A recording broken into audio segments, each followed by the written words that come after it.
বন্ধুরা কেমন আছেন? বসন্ত কপাটে কড়া নাড়ছে। কি বললেন? আনন্দে আছি? বেশ, শুনুন, আমি অনিতা। কবি সন্তোষ কুমার সরকারের লেখা একটি প্রেমের পাঁচালী, যেটি অমৃতাক্ষরে লেখা, অর্থাৎ প্রতিটা লাইনে 14টি করে বর্ণ আছে। শুনুন। শোনো শোনো সখীগণ, শোনো দিয়া মন, প্রেম চরিত মানস করিব বর্ণন। বঙ্গদেশে 6 ঋতু সর্বলোকে জানে, 12 মাস জাগে প্রেম দোলা দেয় প্রাণে। বাংলার জলবায়ু, বাংলার ফুল, বাংলার ভিটে মাটি প্রেম অনুকূল।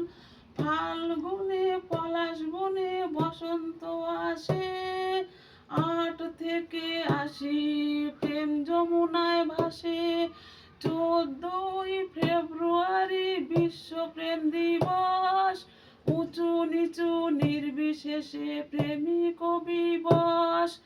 পথে ঘাটে পরিচয় অল্প অল্প চেনা, নর নারী প্রেম করে নাই তার মানা। অফিসে চাকরি নেই, মন নেই চাষে, বঙ্গের ছেলে মেয়ে প্রেম যমুনায় ভাসে।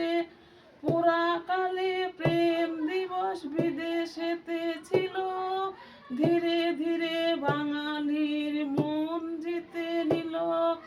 জগতে মধুর প্রেম কৃষ্ণ ছিল কালা, জানেন রাধা রানী প্রেমের কত জ্বালা। এলো কেশি তাঁত শাড়ি সুন্দর সুবেশা, দেখিয়া গার্লফ্রেন্ড চোখে লাগে নেশা। হস্তে লাগিয়া হস্ত বাজিল কঙ্কন, কেশ সরাইয়া ওষ্ঠে করিল চুম্বন। পাগল হইলে প্রেমে ছাড়া নাহি যায়, ছিটে ঘুরে পিপিলিকা হাবুডুবু খায়। বঙ্গের যুব সমাজ ছিন্নমতি গতি, অপূর্ণ থেকে যায় প্রেম পরিণতি। বৈশাখে বামে করি বসি সুশোভন, গৃহ মধ্যে বসি তারা করে আলাপন। পরনিন্দা পরচর্চা নাহি করে ভয়, নিন্দুক বসে কাঁদে প্রেমের হলো জয়। ভক্তি ভরে করো জোরে করিয়া প্রণাম, প্রেম চরিত কথা সমাপ্ত করিলাম। নমস্কার।